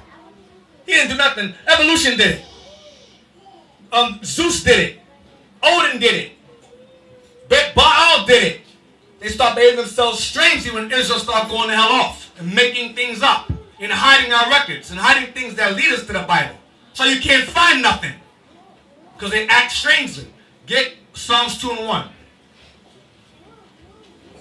Where's the evidence? The hell with you. You want to be African then. Eat, doodle, and die. That's why it's a waste of time to go back and forth with them. Okay, you got other Israelite camps going back and forth with them. And you got to stay in the scriptures with them. Going back and forth with doodle lovers. The book of Psalm. Go on. And a lot of those things are hidden by Esau in the Smithsonian Right, Museum. in the Vatican. They have vaults. And in the Vatican, because that's what they did with the pyramids and the stuff, the decalogues they found in Ohio. Right. That's why the Edomite Glenn Beck brought it out. He said that they were hidden, they took it and hid it in the Smithsonian. Yep. Not a display, in Right. a crate, like Right. in Indiana Jones, like they did in that Raiders movie of the at Lost the end. Ark. That they took the crate and they got a whole big area with just crates and stuff. Right. That's our records, our genealogies, all that's in there. In Psalms 2:1. Watch this. Psalms chapter 2, verse 1. Why do the heathen rage and the people imagine a vain thing? So why do the heathen, our enemies, rage and imagine a vain thing? What do they imagine? There is no God. Them Israelites don't exist. We're Israelites. We're God. That's their vain thing that they imagine. Go ahead. And the people imagine a vain thing. Read again. I'm sorry. Why do the heathen rage Go ahead. and the people imagine a vain That thing? goes for our people too. And the people imagine a vain thing. Read on. The kings of the earth set themselves, and the rulers take counsel together Psalms 83. Go ahead. against the Lord and against his anointed, Against us, those who have understanding. Go ahead. saying, let us break their bands asunder and cast away their cords from us. Read verse 2 again. Left some out. Verse 2. The kings of the earth set themselves, Go ahead. and the rulers take counsel You together. have, actually, in the United Nations, you have heathens and our own people on there. You have heathens in Israel, leaders like Sharpton, Jesse Jackson, Martin Luther King, all those people, all together, united to keep us asleep, to keep money in their pockets. Puppets. Puppets, thank you. Puppets, Puppets go of ahead. the government. Read on. Against the Lord and against his anointed, Against the Bible and against those who follow the Bible, the Israelites. Against this Christ and against us. Go ahead. saying, let us break their bands asunder. Let's divide them. Puerto Ricans over here, Dominicans, Haitians, African Americans, Jamaicans. Let's divide their bands. We were all banded together as 12 tribes. Now we're divided against each other now. Break their bands. Go ahead. And cast away their cords from us. Make the Bible false. Make Noah's Ark false. Make the Red Sea false. Make it a story, a mythological story. Make the Native Americans mystical people. Ooh, the mystical, magical people that came out of nowhere. That is cast their cords from us. Let's change the Bible altogether. Let's revise it. Let's change it around. All right? Hold your point. I want to get through this. Read on verse 3. Verse 3. Let us break their bands asunder and cast away their cords from us. Get Matthew 28 now. Matthew 28, verse 1. Matthew 28 and verse 1. Watch them. I'm going to show you. This is how far the rulers went. The heathen did the same exact thing. Behaved themselves strangely. Israel did the same exact thing. Matthew 28, verse 1. This goes with what Asaph was saying earlier about you can't find no records. Matthew 28, verse 1. Matthew 28 and verse 1. In the end of the Sabbath, as it began to dawn toward the first day of the week, came Mary Magdalene and the other Mary to see the sepulchre. They came to visit Christ at his burial thinking he was still buried when he was risen already. Go ahead. And behold, there was a great earthquake, for the angel of the Lord descended from heaven, and came and rolled back the stone from the door and sat upon it. Go ahead. His countenance was like lightning, and his raiment white as snow. Go ahead. And for fear of him the keepers did shake and became as dead So men. the keepers of that sepulchre, they were watching the sepulchre. The mission no one came to it. And they saw the angel descend from heaven, move the stone, and they were shook. They were scared. The guards. Go ahead. Watch this. And the angel answered and said unto the woman, Fear not ye, for I know that ye seek Jesus, which was crucified. Go ahead.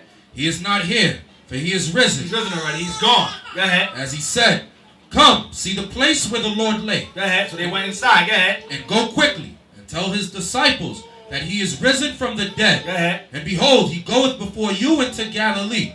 There shall ye see him. Lo, I have told you. Go find him. He's not here no more. Go to Galilee. You'll find him over there. Go ahead. And they departed quickly from the sepulchre with fear and great joy, and did run to bring his disciples word. Go ahead. And as they went to tell his disciples, behold, Jesus met them, saying, The women, go ahead. All hail! Hey, what's up? Go ahead. And they came and held him by the feet and worshipped him. Go ahead. Then said Jesus unto them, Be not afraid. Go tell my brethren that they go into Galilee, and there shall they see me. Watch this. Read verse 11 to 15 slow. Watch the people imagine a vain thing right here. Watch. Now when they were going, behold, some of the watch came into the city, and showed unto the chief priests all the things that were done. They told them, listen, an angel came, moved the stone, his body ain't there, he's gone. Watch, go ahead. And when they were assembled with the elders, This is the rules of the people. Go ahead. and had taken counsel, they gave large money unto the soldiers, They paid the soldiers off. Go ahead, watch. saying, Say ye, We want, you ain't see no angel. This stone ain't enrolled. You ain't see none of that. See that going right there? You ain't see nothing. Say this instead, watch. saying, Say ye, his disciples came by night, You saw the disciples come by night. Go ahead, you think they came by night. and stole him away while we slept. You're going to say to the people, at nighttime, the disciples came and they took the body out of there. Angel didn't show up. That didn't happen. That's conspiracy theory. Ooh, it didn't happen. Go ahead. And if this come to the governor's ears, we will persuade him and secure you. Because by law, they'll be put to death for not guarding the sepulchre correctly. So listen, don't worry about that. We pay you off. We got you. You won't get killed. Just tell that story. You didn't see an angel. Christ didn't rise from the dead. The disciples came at night and they took him away. That's where his body went. They stole it. Go ahead. So they took the money. They got paid off. Go ahead. And did as they were taught. And this saying is commonly reported among the Jews until this day. That's why I don't believe in Christ. Because the Satan and the Pharisees and the heathen did the exact same thing. There is no God. They hid all records of him existing. There's no Red Sea. There's no ark. Here's the money. Teacher's no ark. It's the same thing. The heathen they behaved themselves strangely. The heathens and Jake were all together on this nonsense. Because if he exists, they're gonna have faith in him. He rose from the dead. They'll go against Rome if that's true. That spreads. Now hide that. Hold that. Nah. You gotta stay in power here. That's why you got wicked Israelites in the United Nations. Going along with that, there's no Noah's Ark, there's no Red Sea. That's all lies. Israel did the same thing to heathens. That's why you won't find no bodies. Records of us. You find a few things here and there. Yeah. It mentions. Get that website now. I'll show you. Now this is Israel. They call it the Israel Stela in Egypt. This is Merneptah. This is Ramses' son, Merneptah. That's his name. Something like that. I want you to read what it says in the Stela. That's the Stela right there. Merneptah Stela. All right. I want you to read what it says on there. Because remember, once again, they're saying we can't find record of slaves. They don't know Israelites only here. It's a myth. That's not really what it means. There's some records of them, but we're not really sure. Esau's guesses, lies. Read what it says on it. It says written on there. Jump down, revisionists, right there. Read the nation of Israel in Egypt. Read that right there. Revisionists insisted there was no such entity as Israel until at least the 9th century BCE. See that? That's their saying. Israel did not exist in Egypt. It did not exist because by saying that proves that they went through the Red Sea. Their God saved them. Their God exists. Nah, we gotta hide that. No. Go ahead. Yet a well-known Egyptian inscription. A what? A well-known what? Egyptian inscription. But the Egyptians wrote this. Go ahead. The Israel Stela dates to about 1210 BCE and clearly identifies an Israel in the land of Canaan as the people that had to be reckoned with. The inscription depicts the victories of Pharaoh Merneptah in Canaan, reads in part. Because he was a child. When Israel got out of Egypt, he was a child. We exiled during Ramses II. So he was a child during that time. So when we went to the Red Sea and it closed on his military, he thought we got closed in there too. So he says this, read. In quotes, Israel is laid waste. His seed is no more. They're destroyed. This and that today. Israel's no more. They cast away. It's the same thing being said. It didn't really exist. Oh, we don't really know if they exist. It's on the Stela. He mentions Israel being laid waste. On the Stela in 1210 BC. So Israel existed in Egypt, but they hide enough artifacts to go, well, that could be a mistranslation. We're not really certain. We don't really know. But it's written right there. It's written on the Stela that Israel was there. But not enough evidence is there because they want to keep that miracle a secret. You understand? Go to the next one. Go to the Ark now. Now That's a good point. This is National Geographic here. Okay, National Geographic. It says Noah's Ark found in Turkey is a question mark. Now, that's Esau puts that question mark there to make you think it's mystical. They found the damn thing. Read it right there, expedition. Shem, please. Damn lies, man. Noah's Ark found in Turkey. The expedition team is 99.9% sure. Those who went there are 99% sure. Go ahead. So wait a minute, that gets rid of the question mark. Yeah. The question mark is disappearing after you got 99.9. There ain't no question mark no more. Right. Read the next book. What's that supposed to say? Others, well, aren't. Others who ain't go. Others who ain't been there. Jump down. Jump down. More. These are now. It says these are evangelical Christian explorers. These are biblical archaeologists. Biblical archaeologists. They be destroying evolutionary archaeologists all the time. Bad dudes. Bad. Thorough. Read it says. What is it says? Go down. Right there. Stop. Right there. Read what he said right there. Right there. I don't know. In quotes, I don't know of any expedition that ever went looking for the ark and didn't find it. It's right there. On the mountain. It's huge. I'm going to show you. Read it again. I don't know of any expedition that ever went looking for the ark and didn't find it. Go ahead. Said Paul Zemansky, an archaeologist specializing in the Middle East at Stony Brook University in New York City. These guys study Middle Eastern history. Now go go down more. Go down some more. Right there. Now read right there. Turkish and Chinese explorers who also went there. Turkish and Chinese explorers from a group called Noah's Ark Ministries International made the latest discovery claim Monday in Hong Kong, where the group is based. Now they found it, but America's like, nah, keep that where you're at. Keep it where you're at. Over there, it's no, because they don't care about the Bible. They have their own gods that they worship, whatever. But they found it. Read this. It's not 100% that it is Noah's Ark. We think it's 99.9% that it is. Yang Wing Chung. Yang Wing Chung. Yeah, Moab man. Go ahead. A filmmaker accompanying the explorers told the Daily Mail. So they found it. Now go to Sunny, go down to Sunny, yeah, there you go. Now, blow that up. Now read what's it say right there, the top? It says Noah's Ark has been found. Why are they keeping us in the dark? The they is America. Because everybody else knows it's there. Everybody else went there and found it. Chinese found it, the Russians, whoever, Zelensky, whoever was that? Russia. Wait. Why are they keeping the people in the dark? I'm going to ask you. Why are they keeping the people in the dark? Like Psalms 83, taking it to moat with the hidden ones. Right. It brings credit to who. It brings attention to the Israelites. That's what it brings. That was the point. That's the point. Go down. Go up. You scrolled up by accident. Go up. There we go. Now read that right there. 1959. 19. Go up. Read what it says right there. How it was discovered. 1959, Turkish Army Captain Leon Durapinar discovered an unusual shape while examining aerial photographs of his country. The smooth shape, larger than a football field, stood out from the rough, rocky terrain of an altitude of 6,300 feet near the Turkish border with Iran. So now wait a minute. You cannot hide that. Look at it there. Look at it. It's sitting right there. It's in the mountain because remember the wood after a while it deteriorates. But it's 3 stories high. So some of it got covered in mud. It's encased in the mountain. So that's the bottom. That's the middle of it. The top is gone, but the shape is still there.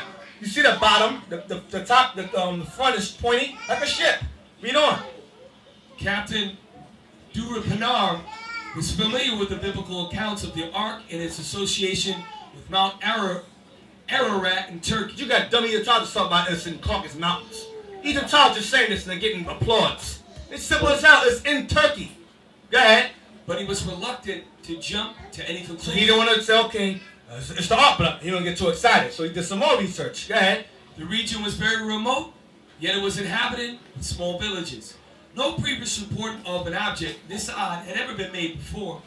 So he forwarded the photographic negative to a famous aerial photography expert named Dr. Brandenburger at Ohio State University. Brandenburger was responsible for discovering the Cuban Missile bases during the Kennedy era from reconnaissance photos. And after carefully studying the photo, he concluded... Hold. So that means this man has military credentials. Right. But during the Cuban Missile Crisis, that's what they're talking about. Go ahead. Okay. In my entire career. No, sorry. I'm sorry. Read it again. Brandenburger was responsible for... Brandenburger was responsible for discovering the Cuban missile bases during the Kennedy era from reconnaissance photos. And after carefully studying the photo, he concluded, I have no doubt at all that this object is a ship. In my entire career, I have never seen an object like this on a stereo photo. So that 99.9% is over. It's 100% the ship. Jump down, we'll get to the point. Go down more. Down. It says how long, go back. It says how big it is. Right there. First part, read that right there. The visual evidence. The first part of the survey was to examine the object and take its measurements. The shape looked like a hull of a ship. One end was pointed as you would expect from bow, below CD. You screwed up.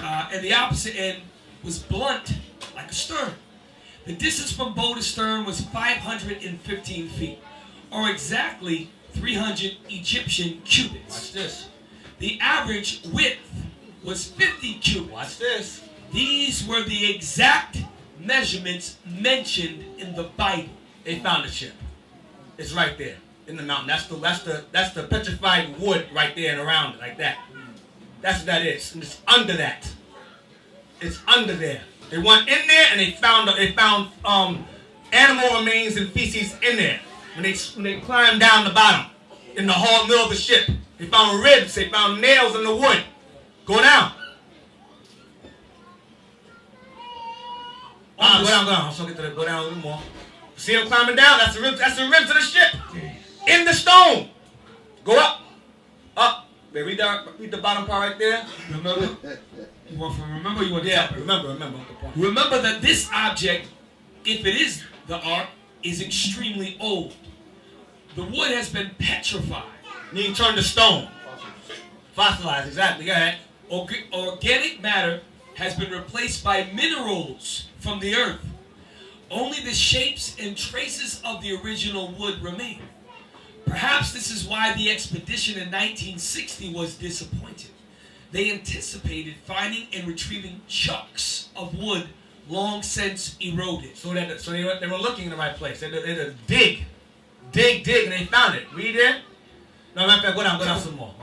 You got to ask yourself the question. You see what these researchers, you know how much money it takes to go over there and do all that excavation? The Negro won't even pick up a book. But these guys, I want y'all to understand the mission that these people went on. They went, you know how much money it costs to go over there and fly and get on those mountains with all these excavationists and using surveying equipment and all that stuff costs millions of dollars. That's a lot of money it takes to do that, to go over there and do that. Y'all follow what I'm saying? And a lot of us don't even want to read a book. Read that right there. Read using the artifacts retrieved from the ark. Read that. Using GPR, Ron Wyatt discovered an open cavity on the starboard side. He used an improvised drill to make core sample inside this cavity and retrieve several very interesting objects. Hold. See, improvised drill. You know what that means? A drill especially made for that particular thing there. He had to modify the drill. That's what improvised means. Improvised meaning that before that there was no such drill made for this particular work. So he had to create the drill to make this so he can do what he's doing. That's what I'm talking about. You're hearing certain things that's going on. Why? To prove this record right here. And a lot of us treating it like it's garbage. Go ahead. On the left? Below, you can see the artifacts which were sent for laboratory analysis. On the left is the borehole, see below, followed by what turned out to be a petrified. Let me read that again, hold on. On the left is the borehole, see below, followed by what turned out to be petrified animal dung. Why? Because there were animals in there. Go ahead. Then a petrified antler, and lastly, a piece of cat. There are animals in there. Go down. Different ones. Different types. Perhaps. Read on. One second. Some part I want about how smart Noah was. Yeah, read that right there. Read that right there. Watch this. Perhaps the most significant find from the ark itself is a piece of petrified wood. When this was first found, it appeared to be a large beam, but upon closer examination, it is actually 3 pieces of plank that have been laminated together with some kind of organic glue. This is the same technology used in modern plywood. Lamination makes the total strength of the wood much greater than the combined strength of the pieces. Noah was a genius. Read this. Watch this. Lime and pitch. This suggests a knowledge of construction far beyond anything we knew existed in the ancient world. That's how genius our father was. Noah. He was a scholar in construction of the boat. Jump down. You don't think that he's a genius. Oh man, this is far beyond us. No, you dumb as hell. You left behind. Our forefathers said knew this stuff already. You just figured it out. Jump down, down. Right there. Read that right there. Right there. That's it. Right there. You stop right there. But wait, there's more. The most surprising find was discovered with sensitive metal detectors. The team located several strong hits that, when dug up, revealed large disc-shaped rivets. From simple observation of the metal, it was possible to see where the rivet had been hammered after being inserted through a hole. It's right there. See, they made rivets. Screws. Noah had giant screws. He created giant screws for a giant ship. Construction team not needed. When there was no Home Depot. Right. All right, so we're going to start with that. Go to the next one, the Black Obelisk. No, I'm sorry, Hezekiah's tunnel. That right there is Hezekiah's tunnel. It says already it was existing. Well, they found a tunnel. King Hezekiah built a conduit of a water passage to go through underground, like Ephraim did over here in the Americas. Did the same thing over here. I mean, in the Middle East. Read it right there. Hezekiah's Tunnel by Pharrell Jenkins, published by Biblical Insights in 2006. Hezekiah was the king of Judah at a very critical point in history of the nation. 715 to 687, 86 BC. The Assyrians destroyed Samaria in 722 BC, and then moved south into Judah. Sennacherib in one of his prisms, claims to have taken 46 Judean cities. The most famous of these was Lachish. When Sennacherib, did I say that right? Sennacherib returned to Nineveh, he had the walls of his palace decorated with the siege of Lachish. Of destroying and conquering us. Read it right there. See that? That's the well that Hezekiah built. The entrance to the spring. He built that. The stairs going underground. We built that. It didn't build itself. Jump down. Is there more on that? Let's go down. There's some more. The tunnel right there. Go down. Hold it. Wait, what? There's an Edomite in there, all happy, being in our inventions. There's an inscription on the walls. On the walls right there. Okay, or we wrote there an inscription. All right, go ahead. See, on the walls there. And that's him inside. That's the Edomite inside. The Salom exit that we built also. That's all we want. Go ahead. I want the Black Obelisk next. Yeah. What was it? We was reading about some kind of laywood. The laywood. That. What did it say about that wood? What did it say about that chemical, or something? Okay, right. That's the word. Organic glue. The word that the Bible. Examination. Right there. Okay. Examination reveals the glue oozed from the layers. The glue. What is the glue that he's talking about? The Bible records it as pitch. Right. When the Most High gave Noah the instructions on building it, he said you ought to use pitch on the inside and the outside of it. So I looked the word pitch up, and it'll tell you what it is. picture says it's a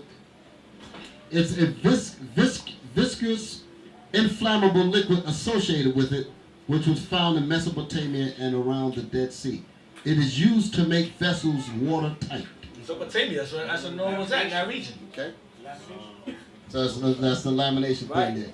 So when the Bible uses the term pitch, that's what it's talking about. That's in the verse. Let me just, real quick. Plywood, right. Right.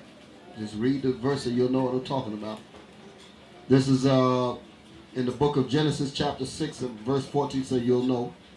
It said, make thee an ark of gopher wood, rooms shalt thou make in the ark, and thou shalt pitch it within and without with pitch. Mm-hmm. That's that glue. That's that that glue. it's talking about, that Noah used. Yeah. Get the black obelisk from me. Go down. Almost done. Go down. Go up. Click that right there. Can you click it? All right. Now, once you blow it up, if you can.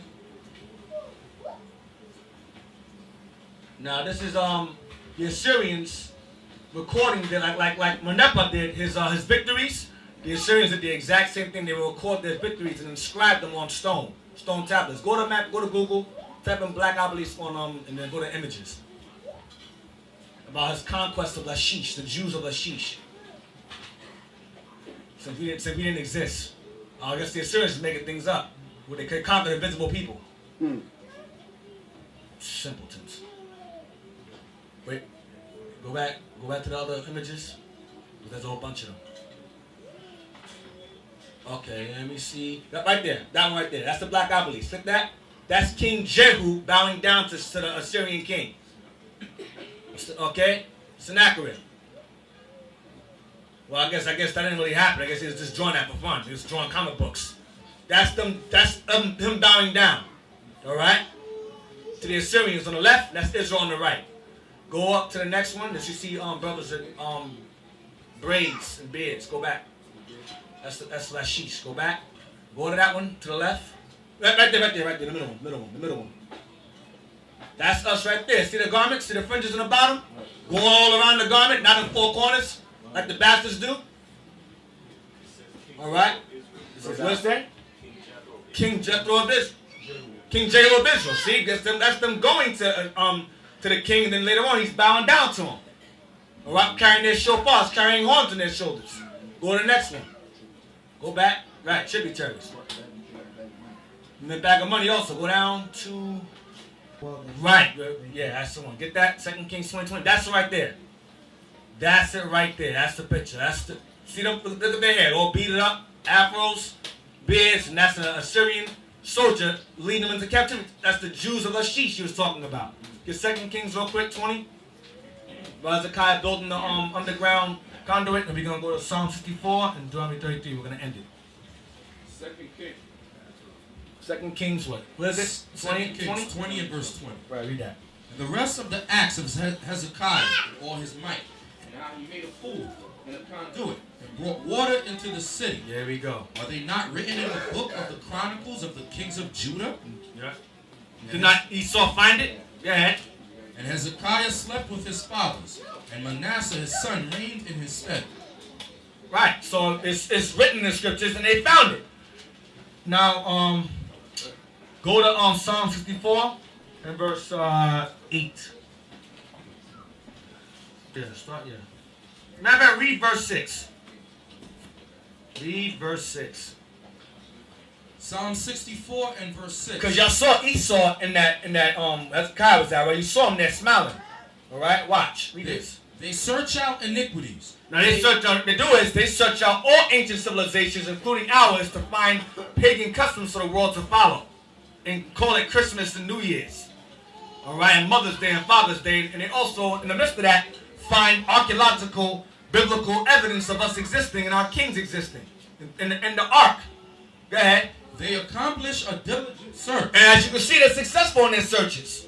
The archaeological digs and findings. Go ahead.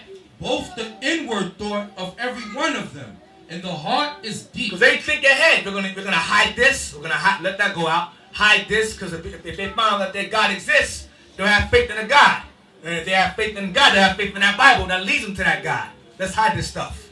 Their thoughts are deep. They think ahead. Go ahead. But God shall shoot at them with an arrow. Suddenly they shall be wounded. You know what?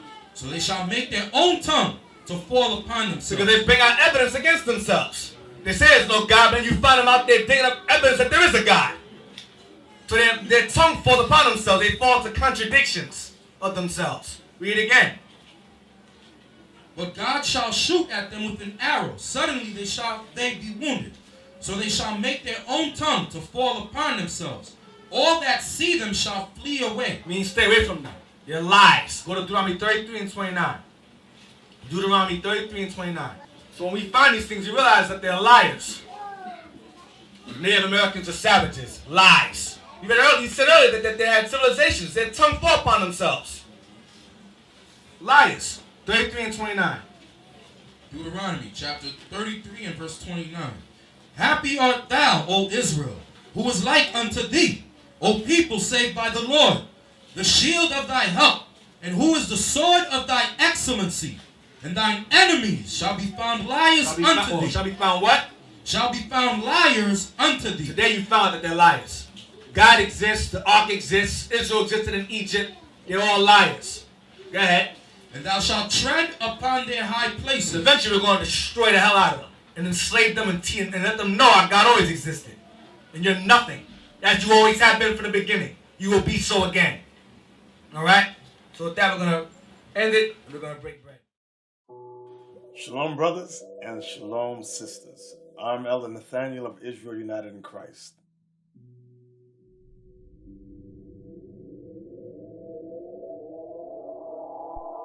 As many of you are finding out, Christianity has destroyed our people. For the past 400 years, we have been indoctrinated in lies. Those lies of Christianity have not benefited our people in the least bit. Many of you know this. So, like Christ said in John chapter 3, verse 3, he said, except ye be born again, you shall not inherit the kingdom of heaven. So in order to inherit the kingdom of heaven, which shall be established on earth, you must be born again. What does that mean? Many of you always quote that, but you don't understand what that means. When you go to 2nd Ezra, chapter 14, verse 34, Ezra said, therefore, if so be that ye will subdue your own understanding, meaning subdue all that you have learned here in Babylon the Great, it says, and reform your hearts, ye shall be kept alive. What does that mean? Meaning you must be taught all over again, taught your nationality, taught why it is that we as a people went into slavery here in America. Who are we? What is the mystery of why this country, these nations have changed our nationality? We here at Israel United in Christ, we have classes 7 days a week, 3 times a day. All for what? For your learning, for your edification. You will learn things never taught to you before. You will learn history. You will learn prophecy. And more importantly, you will learn the dynamics of what you need today to survive as a people. 1/3 of Israel is prophesied to repent of their sins and come into this truth. So now we need you, brothers and sisters. Come, join us here at IsraelUnite.org. Go to our online classes and register. This is for you. This is for the redemption of the 12 tribes of Israel, brothers and sisters. I hope you understand that. Isaiah chapter 62 verse 6 says, I have set watchmen upon thy walls, O Jerusalem, which shall never hold their peace day nor night. Ye that make mention of the Lord, keep not silent. And brothers and sisters, we are not keeping silence. So come join us. Help us build this truth. Donate to us so that we can keep this truth on and on. Push it forward.